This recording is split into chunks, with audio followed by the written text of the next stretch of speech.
ये है हमारा इक्ज़ोरा का फूल या कुछ लोग इसे रुक्मनी का फूल भी कहते हैं। दोस्तों, ये जो फूल है ये बहुत सुंदर फूल है और बहुत सारे रंगों में आता है। ये एक गुच्छों में इसमें कलियां आ जाती हैं और गुच्छों में ये फ्लावरिंग करता है। इस फूल के बारे में ये माना जाता है कि ये हमारे भगवान विष्णु को बहुत पसंद है और माता लक्ष्मी और माता दुर्गा जी पे बहुत चढ़ाया जाता है, जिससे कि ये हमारे आध्यात्मिक महत्व का भी पौधा बन जाता है। दोस्तों, ये जो हमारा इक्ज़ोरा है ये नकारात्मक ऊर्जा को दूर करता है और सकारात्मक ऊर्जा का संचार करता है।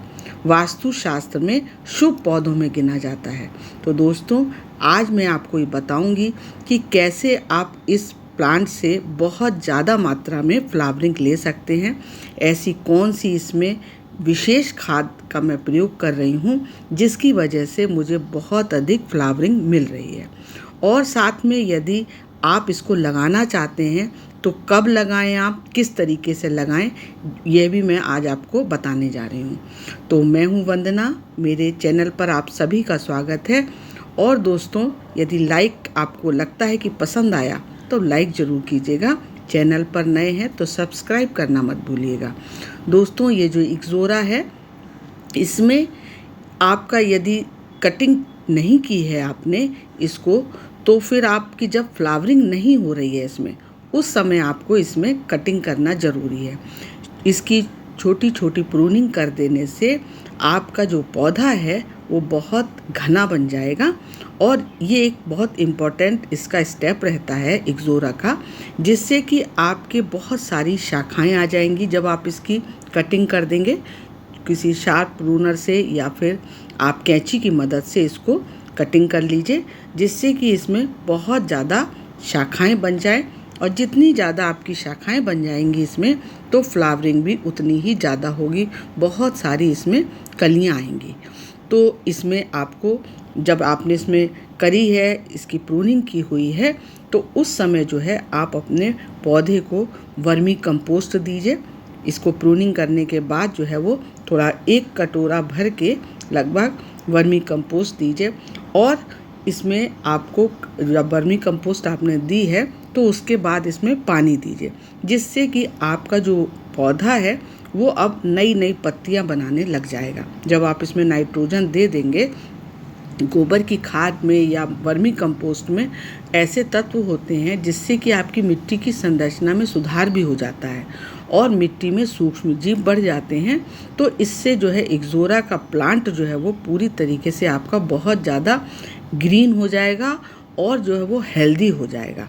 इसमें आपको इसका ध्यान रखना है, जब आपने प्रूनिंग करी है तब आपको नाइट्रोजन वाली फर्टिलाइज़र इसमें देना है। और इसमें बहुत सारे रंग आते हैं दोस्तों, सफ़ेद रंग का भी होता है, ये लाल रंग, पीला रंग भी आता है इसमें इक्ज़ोरा में, गुलाबी रंग का भी फूल खिलता है इसमें, और इसमें नारंगी रंग के भी फूल आते हैं। तो ये बहुत कलर में मिल जाता है आपको। और ये जो पौधा है इसको जो है वो गर्म और नम जलवायु पसंद है। ये जो हमारा इक्ज़ोरा है ये आपका, यदि आपके यहाँ का टेम्परेचर 20 डिग्री सेल्सियस से 35 डिग्री सेल्सियस के बीच में है, तो आप इस फ्लावर को, प्लांट को लगाइए, तो बहुत अच्छा जो है इसकी ग्रोथ बनेगी और बहुत अच्छा जो है ये वो फ्लावरिंग करेगा आपका। यदि 10 डिग्री सेल्सियस से कम होता है टेम्परेचर इसका, तो फिर जो है इसकी पत्तियां जो है वो पीली पड़ सकती हैं। बहुत ज़्यादा ठंड में, जब दिसंबर जनवरी का मौसम होता है, तो उस समय हम लोग को ये ध्यान रखना पड़ता है कि हम जो है अपने इस प्लांट को जो है वो सर्दी से बचाएं और कुछ शेड में रखें। अब दोस्तों, जब आप देखते हैं कि आपके गमले में जो भी कोई एक्स्ट्रा, यदि आपके इसमें वीड हो गई है, कोई खरपतवार हो गया है, तो आप उसको निकाल दीजिए, क्योंकि आप इसमें जो भी फर्टिलाइज़र डालेंगे वो आपके पौधे में नहीं लग पाएगी। तो इसको आपको देखना होगा। और इसकी समय समय पर, हर 15 दिन पर इसकी थोड़ी गुड़ाई कर दीजिए अपने पौधे की आसपास की मिट्टी को, जिससे कि जो है वो थोड़ी सी जड़ों में जो है वो इसमें ऑक्सीजन जा सके और आपका पौधा बहुत अधिक स्वस्थ हो सके। अब यदि आपने नहीं लगाया हुआ है अपने गार्डन में इससे, तो फिर आप इसको लगा सकते हैं। इसको आप चाहे तो कटिंग से लगा लीजिए, या फिर आपको मार्केट से कोई आपको पौधा भी मिल सकता है इक्ज़ोरा का, तो उसको ला करके भी आप लगा सकते हैं। इसको लगाने के लिए जो मौसम है वो फरवरी मार्च में या तो आप लगाइए बसंत ऋतु में, और या फिर मानसून के समय पे लगाइए, जब जून जुलाई में जब बारिश होती है उस समय जो है वो मौसम जो है आपका काफ़ी नमी होती है उसमें, और बारिश भी होती है, तो आपका जो इक्ज़ोरा है वो बहुत अच्छी ग्रोथ ले लेता है। इसमें जो आप लगाएंगे तो अपना गमले में जो आप मिट्टी भरेंगे, उस मिट्टी में ऐसी मिट्टी बनाइए आप उसका, जिससे कि पानी आपका अच्छे से ड्रेनेज हो जाए, निकल जाए आपका। इसमें इक्ज़ोरा में पानी को रुकना नहीं चाहिए। इसके लिए आप इसमें लगभग 50% आप ले लीजिएगा जो साधारण मिट्टी है आपके पास, और उसमें 30% के लगभग आप उसमें वर्मी कंपोस्ट या फिर गोबर की सड़ी हुई जो खाद होती है एकदम काले रंग में, उसको इस्तेमाल करिए, और 20% के लगभग आप इसमें रेत डाल दीजिए। रेत डालने से फ़ायदा ये होता है कि जब मानसून में आपकी बहुत बारिश होती है तो आपका एक्स्ट्रा पानी पौधे से निकल जाएगा। और इसमें साथ में एक मुट्ठी आप इसमें नीम की खली भी डालिए लगाते समय, जिससे कि कोई भी आपका कीड़ों का अटैक मिट्टी के सहारे आपके पौधे तक ना आए। तो इसमें आप एक मुट्ठी नीम की खली भी मिलाइए, और नीम की खली में बहुत अच्छे ऐसे तत्व हैं जो आपके इक्ज़ोरा के लिए बहुत फ़ायदेमंद हैं। ये जो है एंटीबैक्टीरियल गुण होते हैं इसमें, ये आपके पौधे को बहुत स्वस्थ रखेगा और कीटों से बचा करके रखेगा। तो इस चीज़ का आपको इसमें ध्यान रखना होगा। दोस्तों, अपने गमले को ऐसी जगह पर रखिएगा जहाँ पर 4 से 6 घंटे की धूप मिले, क्योंकि इसको बहुत धूप पसंद है, और धूप में ये बहुत अच्छे से इसमें फ्लावरिंग होती है। इसमें आपको जो बीज से यदि आप लगा रहे हैं तो ठीक है, बीज से लगाइए, लेकिन मैं आपको सजेस्ट करूंगी कि आप इसको कटिंग से लगाइए या फिर नर्सरी से ला करके ही लगाइएगा। जो जो इसके फ्लावर्स खिल जा रहे हैं दोस्तों, उसको आपको हटाते रहना है।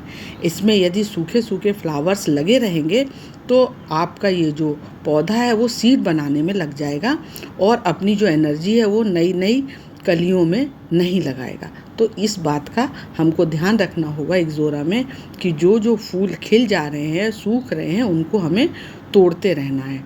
और इस तरीके से अपने पौधे का बहुत अच्छे से जब हम ध्यान रखते हैं दोस्तों, तो बहुत अच्छी फ्लावरिंग हमारा ये पौधा देता रहता है। क्योंकि ये परमानेंट प्लांट है, पूरे साल हमको फ्लावरिंग करता है। ये दिसंबर जनवरी में ये नहीं फ्लावरिंग करता है, लेकिन ये पूरे साल आपको बहुत सुंदर सुंदर फूलों से आपका भरे रखेगा। अब दोस्तों, इसकी फर्टिलाइज़र की जो बात मैं बता रही थी आपको, कि बहुत अच्छी जो फर्टिलाइज़र है वो दे रही हूँ मैं, वो है हमारी लीची की फर्टिलाइज़र, लिक्विड फर्टिलाइज़र। ये आप इसमें करना क्या है, आपने जो भी लीची खाई हैं उनके छिलकों को फेंकना नहीं है, और उनको किसी बॉटल के अंदर भर के 3-4 दिन के लिए आपको रख देना है, और उसका ठंडी जगह पर रख दीजिए, साधारण छाया वाली जगह पे, और उस बॉटल का ढक्कन हल्का सा बंद कर दीजिए, और उसके छिलकों से ही ये लिक्विड आपकी फर्टिलाइज़र तैयार हो जाएगी। ये फर्टिलाइज़र आप इक्ज़ोरा में डालिए, आपको गजब की फ्लावरिंग मिलेगी दोस्तों। और जब आपने इस फर्टिलाइज़र को डाला है तो उसके बाद पानी ज़रूर डाल दीजिए, जिससे कि आपकी जड़ों के माध्यम से पूरा तत्व जो है आपके, जो पोषक तत्व हैं आपके पौधे के लिए, वो आपको पहुंच जाए। इसके आपको ज़्यादा पानी इसमें नहीं डालना है दोस्तों। जब आप देखिए कि ऊपर आपकी सतह जो है, मिट्टी जो है वो सूखी दिखाई दे रही है, तभी आप इसमें पानी डालिए। अपने पानी डालते समय दोस्तों इस बात का ध्यान रखना है कि हमें इसकी जड़ों में ही पानी देना है, पत्तों पे पानी इसके नहीं पड़ना चाहिए, वरना फंगल संक्रमण हो सकता है और आपके पत्ते जो हैं वो सूख सकते हैं या फिर उसमें कोई रोग लग सकता है। अब दोस्तों इसके गमले की बात कर लें तो गमला इसके लिए आप थोड़ा बड़ा लीजिए। यदि आपका प्लांट आपने नया लिया है, छोटा है, तब आप कम से कम 12 इंची गमले में इसको लगाइए।